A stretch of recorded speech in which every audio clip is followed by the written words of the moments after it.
নিজের সম্মানটা তো আমাকে রাখতে হবে না? ছেড়ে দে মিঠি, তুই এখন চুপ কর। না কেন দাদা ভাই, চুপ করব কেন? ওরা সবাই সবকিছু জানে, জেনে শুনেই এখানে এসেছে। কি জানবো? জানো না? আচ্ছা আমি জানিয়ে দিচ্ছি। শোনো জেঠিমা, আমার জীবনে একটা দুর্ঘটনা ঘটে গেছে মাত্র কয়েকদিন আগে।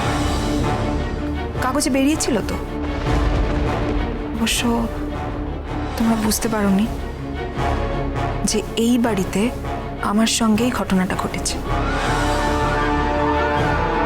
আমাকে একদল ডাকাত ধরে নিয়ে গেছিল, তারপর সারা রাত আটকে রেখেছিল। সকালবেলা যখন তারা নেশা করে ঘুমোচ্ছিল, আমি সেই ফাঁকে পালিয়ে এসেছি। 5-6 জন ছিল।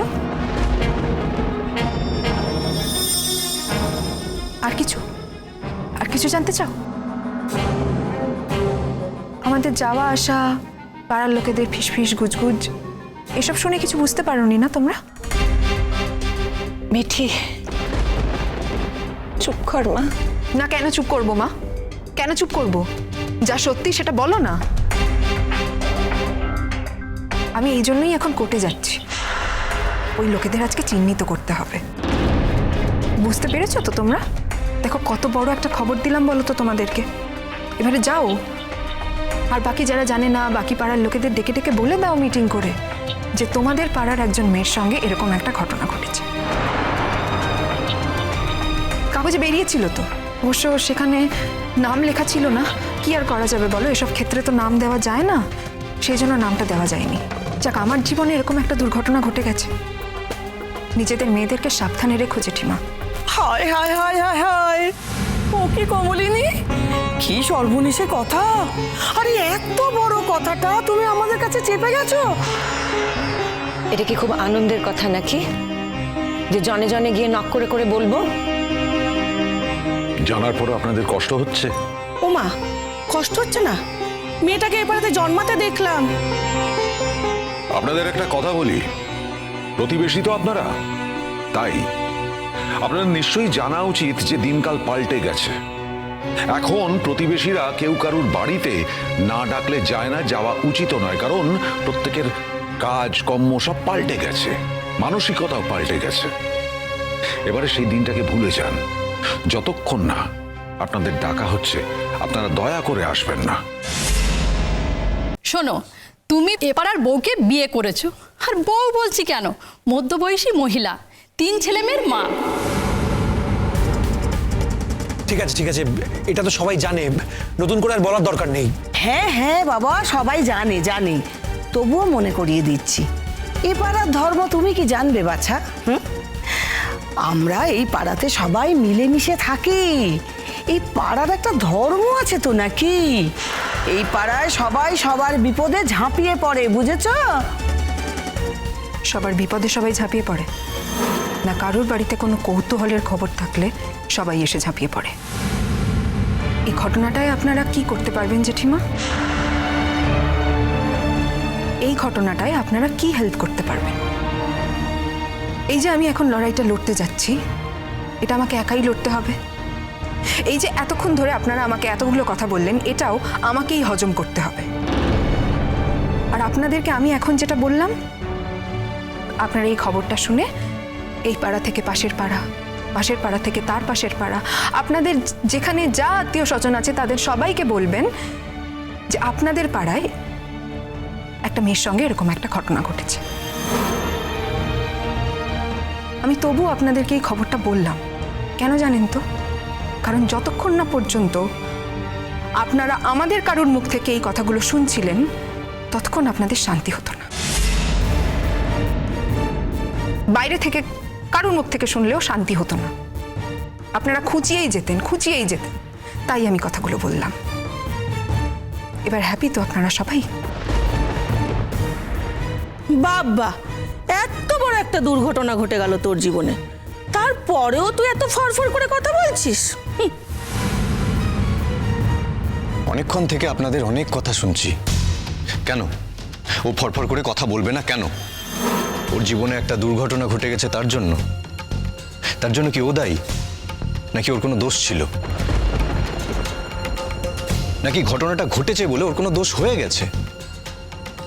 কিছু বাজে লোক ওকে আটক করেছে, সেটা তো আপনাদের সাথেও ঘটতে পারতো, আপনাদেরকেও আটকে রাখতে পারতো। আপনারা তখন কি করতেন?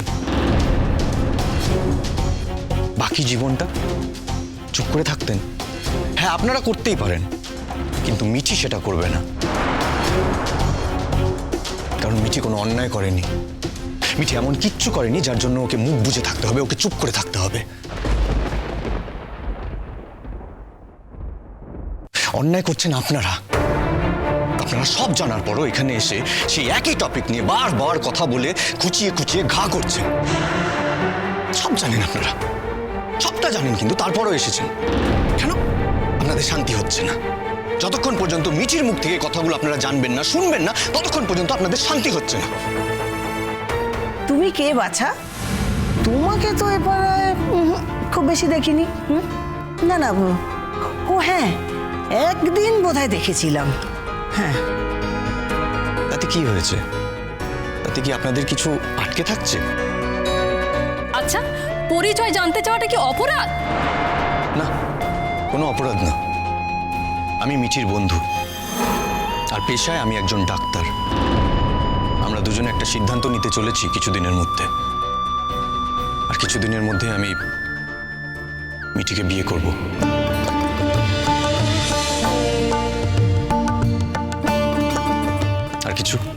আর কিছু জানার ইচ্ছে আছে আপনাদের? ও মা, এত ভালো খবর! এটা শুনেই তো বেশ ভালো লাগছে গো।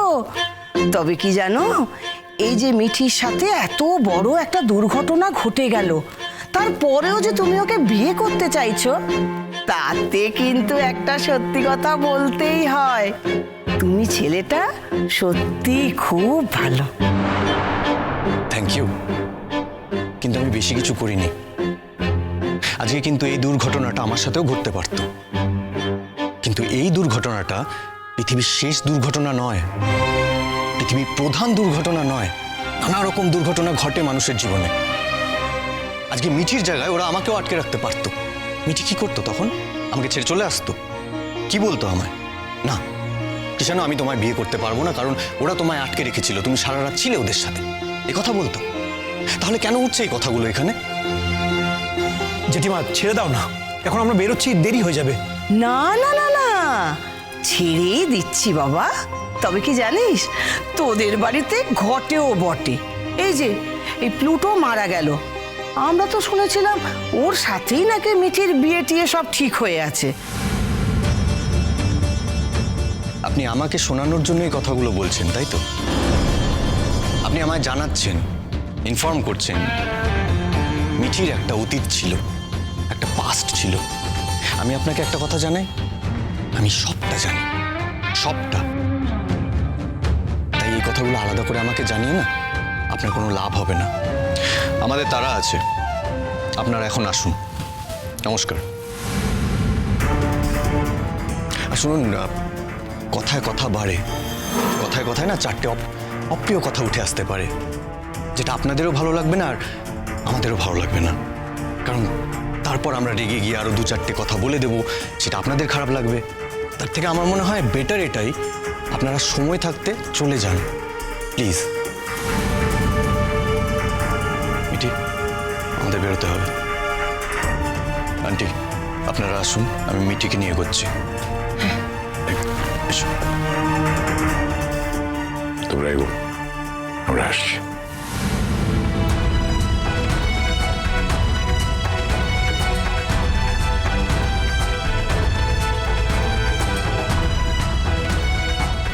দাঁড়িয়ে আছো কেন? তুমি সংসারে কাজ নেই?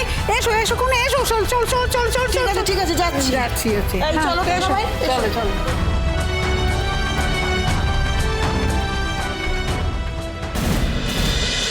চিরসখা হে